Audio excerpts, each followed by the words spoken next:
hari ini kita berdoa terlebih dahulu. Ketua kelas bisa berdoa. Tempat duduk, sabda, doa mulai. Doa selesai. Salam. Selamat siang. Oke, untuk hari ini ada yang tidak masuk? Ada. Siapa yang mau masuk? Ranu. Ranu. Agatha. Ada apa? Oke, izin ya berarti ya. Ini udah siap semua? Ya. Bukunya boleh dibuka. Sebelum Ibu mulai untuk kegiatan belajar siang hari ini, Ibu akan mengingatkan kembali materi sebelumnya. Kemarin kita sudah belajar apa sih? Terus deskripsi, terus strukturnya, sama apa? Sama konjungsi. Ada yang tahu ide pokok itu apa? Oh iya, Mas Adi. Ide pokok adalah kalimat utama yang menjadi fokus dalam pembahasan. Ya, betul. Ide pokok itu sebuah kalimat utama yang menjadi sebuah fokus dalam suatu paragraf. Nah, dalam ide pokok itu dilanjut dengan kalimat penjelas. Nah, untuk letak ide pokok itu gimana sih? Ada di awal, akhir, sama campuran gitu. Dan untuk strukturnya, struktur teks deskripsi, ada apa aja? Identifikasi, deskripsi bagian, sama kesimpulan. Oke sih, mantap. Selain itu, kemarin kita juga sudah belajar tentang konjungsi. Ada yang menyebutkan konjungsi ada berapa? Ya, Mbak Fatma? Ada 3, ya. Coba 1. Subordinatif, korelatif, iya, koordinatif. Nah, pada materi kali ini nanti ada kaitannya dengan materi sebelumnya. Kenapa sih kok ada kaitannya? Karena dalam kita menulis sebuah teks itu saling berkaitan. Kan di awal kalimat utama itu kan diikuti dengan kalimat penjelas. Nah, dari kalimat penjelas itu kalian harus mengetahui tata aturannya, strukturnya, kalian harus paham. Nah, itu yang dinamakan dengan kohesi dan koherensi. Capaian pembelajaran. Untuk capaian pembelajaran yang bisa kalian tempuh pada pembelajaran hari ini nanti, peserta didik memahami informasi berupa gagasan, pikiran, pandangan, arahan, atau pesan dari teks deskripsi, narasi, puisi, eksplanasi, dan eksposisi dari teks visual dan audiovisual. Nah, dari kegiatan belajar ini nanti, kalian mampu menilai kohesi dan koherensi dalam sebuah paragraf. Dan untuk tujuan pembelajarannya, didik dapat menilai kohesi dan koherensi dalam suatu paragraf dengan tepat. Nah, untuk pertanyaan pematiknya, apa sih yang terjadi jika dalam sebuah paragraf tidak ada hubungan yang jelas antar kalimat-kalimatnya? Ada yang mau menjawab? Ya, nggak dia? Baca jadi bingung. Baca jadi bingung. Terus? Jadi sulit memahami. Jadi sulit memahami. Ada lagi? Ya, Mbak Maita? Informasi tidak tersampaikan. Nah, begitu pula dengan kalian. Ketika kalian mengirim chat, terus ada orang yang tanyanya apa, dijawabnya apa, kan jadi kalian sebel-sebel sendiri toh. Jadi kayak, ini apa sih kok jawabnya gini? Kan pasti kalian ada jengkelnya karena yang ditanya apa, jawabnya malah apa. Gitu. Nah, dari kohesi dan koherensi ini nanti sangat bermanfaat bagi kalian ketika dalam, ya salah satunya tadi menulis pesan, terus membuat sebuah tulisan kayak gitu. Nah, untuk materi ini nanti kita akan mengupas secara tuntas tentang definisi kohesi dan koherensi, terus fungsinya, kemudian unsur-unsurnya, dan selain itu, selain penyampaian materi, kita akan melakukan diskusi kelompok. Diskusi kelompoknya itu nanti dibagi sesuai gaya belajar kalian masing-masing berdasarkan hasil asesmen diagnostik non-kognitif. Ada visual, auditory, sama kinestetik. Nah, dari hasil diskusi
menjelaskan, yang disampaikan lebih jelas yang mana?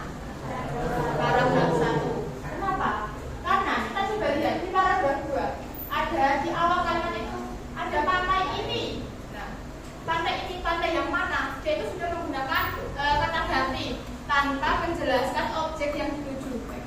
Pantai ini terkenal dengan pasirnya. Nah, yang dimaksud itu pantai yang mana? Berbeda dengan paragraf yang 1. Dia sudah menjabarkan, sudah menjelaskan, sudah menggambarkan tentang pantai Parangtritis. Di awal sudah tertera. Pantai Parangtritis adalah salah satu destinasi. Oh, berarti paragraf 1 itu sudah membahas, mengenalkan pantai Parangtritis. Kalau di paragraf 2 itu memang menjelaskan tentang pantai Parangtritis, tapi dia itu menjelaskannya di tengah, jadi tidak efektif karena letaknya itu di tengah bukan di awal. Kalau misal di awal kan nanti pembaca sudah tahu, oh dia itu sudah menggambarkan tentang pantai Parangtritis. Kohesi dulu, definisinya. Kohesi itu keterpaduan kata. Jadi setiap kata yang disusun itu ada keterpaduan, ada kesamaan. Nah, untuk fungsinya itu, kohesi berfungsi untuk menghubungkan satu kalimat dengan kalimat lain, sehingga teks tersebut mudah dipahami oleh pembaca. Salah satu contoh, apa sih yang dilakukan si Rio? Dia sedang belajar. Jadi kan ada keterpaduan kata. Dari si A tanya, apa sih yang dilakukan Rio? Oh, berarti dia itu sedang bertanya, yang dilakukan Rio itu apa? Nah, si B kan menjawab, Rio sedang belajar. Berarti kan ada keterpaduan katanya. Sekarang coba sama bacakan paragraf 1. Pada hari Minggu tadi dari banyak percakapan berkelas sebelah. Mereka saat lewat lumayan, bahkan ada berhasil mencetak gol. Sudah? Oke, terima kasih. Selanjutnya coba bacakan Hisam paragraf kedua. Pada hari Minggu, Andi dan teman-temannya pergi ke taman untuk bermain sepak bola. Permainan tersebut sangat menyenangkan. Dia berhasil mencetak 2 gol. Dari paragraf 1 dan 2, lebih efektif yang mana? 1. Ada lagi yang mau jawab? Paragraf 1 apa 2? Ada yang 2. Kenapa? Enggak tahu. Coba angkat tangan. Yang pilih paragraf 1 coba angkat tangan. Berarti sisanya paragraf 2 ya. Coba kita lihat apakah jawabannya benar. Kalau dari sini benar yang mana? 1 apa 2? 1. Oke. Sampai sini paham? Nah, kalau koherensi itu dia ada keterpaduan maknanya. Ada keterpaduan maknanya. Misal contohnya itu, Dek, tolong angkat teleponnya. Maaf Kak, aku lagi mandi. Nah, itu kan katanya udah beda, tapi maknanya saling berkaitan. Si adiknya itu disuruh angkat telepon, tapi dia tidak bisa. Dia nggak bisa karena sedang mandi. Nah, itu ada keterpaduan maknanya. Nah, fungsinya apa sih kok harus ada koherensinya? Nah, fungsinya itu untuk memastikan bahwa ide-ide dalam teks tersebut disampaikan secara teratur dan jelas.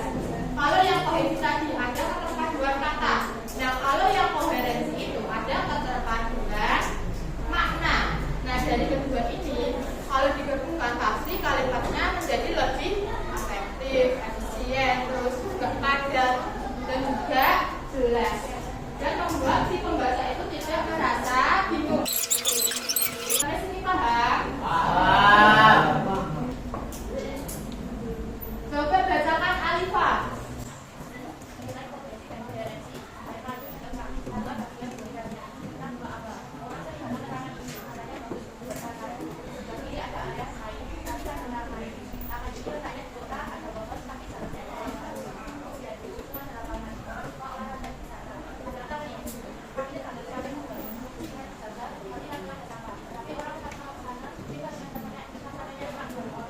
Oke, terima kasih Mbak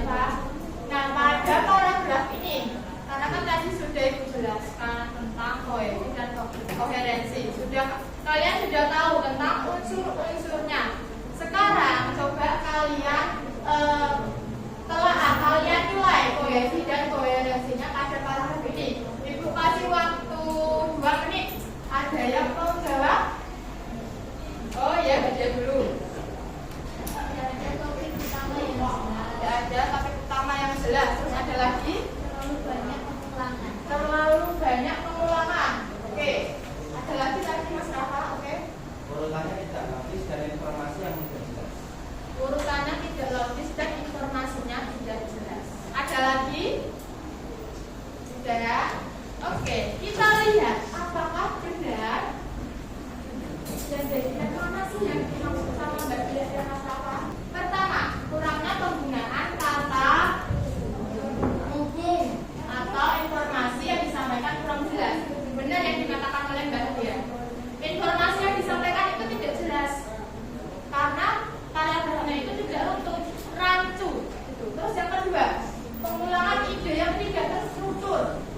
Ada pengulangan ide yang tidak teratur seperti menyebutkan orang suka ke taman dan orang suka berolahraga. Nah, tanpa hubungan yang jelas membuat kohesi antar kalimat itu lemah, kayak kurang gitu.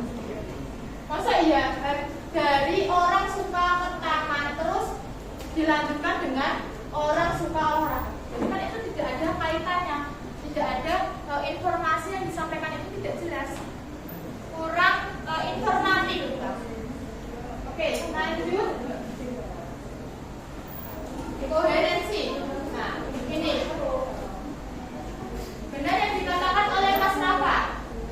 Yang pertama itu alur yang tidak logis dalam penulisan paragrafnya itu, dalam penyusunan kalimat itu disusun tidak logis. Jadi kalimat satu apa, kalimat dua bahasnya apa. Begitu pula dengan kalimat-kalimat selanjutnya. Terus yang kedua, perpindahan ide yang mendadak. Nah ini adanya perpindahan ide pokok atau kalimat utama. Semisal di kalimat pertama itu menjelaskan sudah ada ide pokoknya nih, tapi kok ujung-ujung tiba-tiba ada ide pokok lainnya di tengah-tengah. Nah itu kan ada pergantian ide pokok yang tidak jelas. Terus yang ketiga, detail yang tidak dikonfirmasi. Pernyataan seperti entah dengan apa. Nah ini sangat rancu ya, karena kan tidak menjelaskan hubungannya itu apa, tidak dijabarkan, tidak digambarkan. Nah ini Ibu sudah tampilkan, sudah bagikan kelompok berdasarkan hasil asesmen diagnostik non-kognitif. Ada visual, auditory, dan kinestetik. Yang visual itu ada 2 kelompok, visual 1 sama visual 2. Yang auditory itu juga ada 2. Dan untuk yang kinestetik ini ada 1. Udah dilihat ya teman-temannya ya, siapa saja? Ya.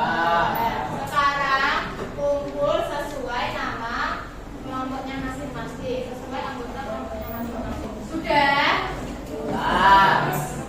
Kita hasil lagi. Bentar. Nomor 1.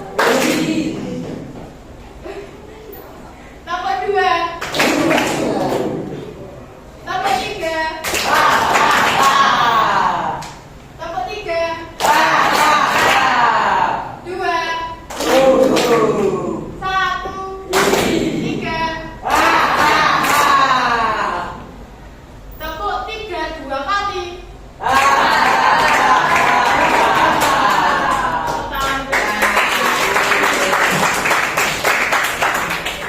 Oke, ini sudah berkelompok berdasarkan gaya belajarnya masing-masing.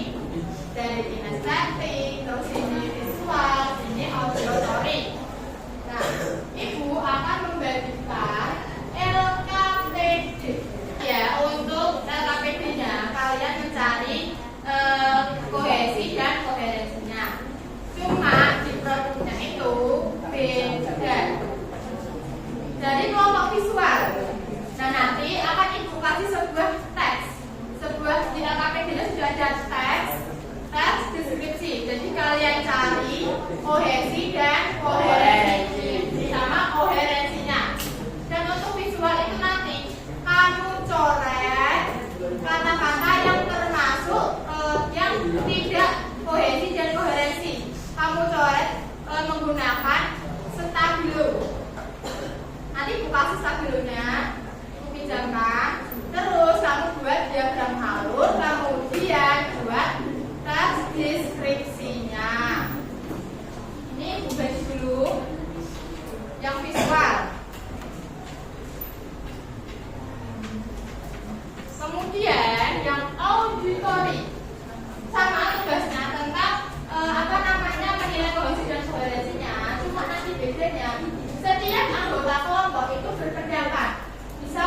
Mas Gilang sama Mas Gizan berpendapat paragraf 1 kan gini. Itu. Terus selanjutnya Mbak Meta sama Mbak Alifa berpendapat tentang gini. Kayak gitu. Jadi nanti pendapatnya disampaikan, namanya siapa, di paragraf berapa. Terus kalau sudah nanti buat tes deskripsi.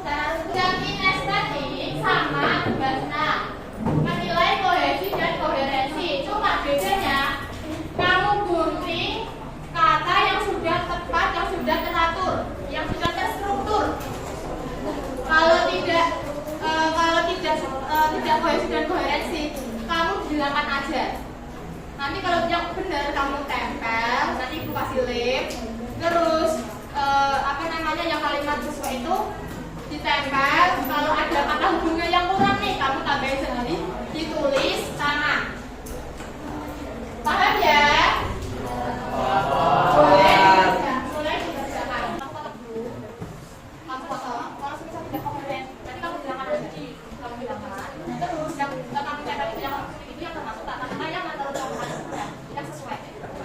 Terus kok dirasa kata hubungnya sudah sesuai nih, ya kamu tulis sendiri aja pakai tulis tangan. Jadi kamu manfaatin kata-kata yang terus kamu tambahin dengan kata-kata sendiri. Ini dulu, ini coret dulu. Kata-kata yang salah.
Berpendapat, terus yang kinestetik menggunting kata-kata yang sesuai, terus menghilangkan kata yang tidak sesuai. Berarti dari kinestetik itu sudah bagus, sudah mampu mencari kata-kata yang baik, secara sudah relevan dan sudah baik. Oke, sampai sini paham? Ada yang mau bertanya? Sebelum ibu akhiri, kita tadi sudah belajar apa sih?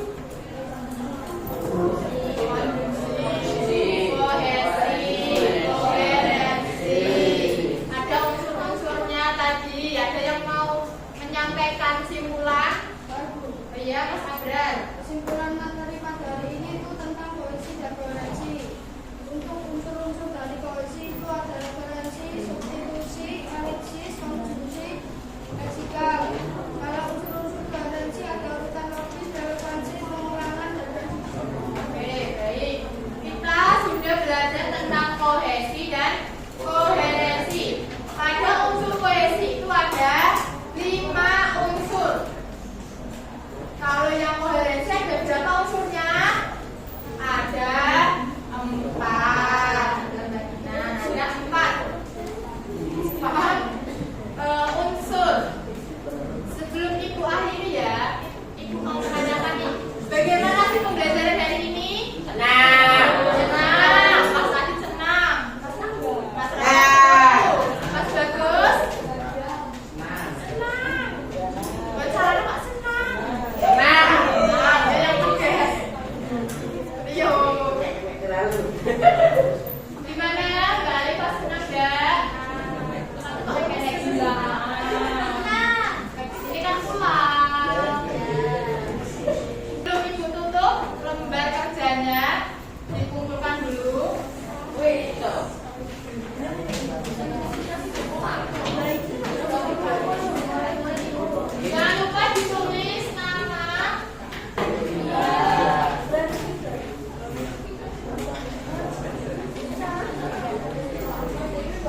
gambar atau infografik itu. Apa sih yang disampaikan dalam infografik itu? Nah, nanti kita akan kupas tuntas pada pertemuan berikutnya. Ada yang mau ditanyakan? Dan saya ucapkan terima kasih kepada teman-teman semua yang masih masih semangat, masih mau mengikuti pembelajaran hari ini. Semoga apa yang kita pelajari hari ini bermanfaat untuk kita semua, terutama pada pembelajaran kohesi dan koherensi. Nah, dari pembelajaran kohesi dan koherensi ini pasti nanti kalian sudah semoga bisa menyusun sebuah kalimat atau kata-kata yang baik dan tepat. Gimana? Ada yang mau ditanyakan? Ya, tidak. Tidak? Tidak ada yang mau bertanya? Ya. Oke, boleh siap-siap untuk berdoa. Oke, sudah siap semua, baru ini. Lihat dulu teman-temannya sudah siap apa belum? Tempat duduk, siap. Doa mulai. Doa selesai. Beri salam.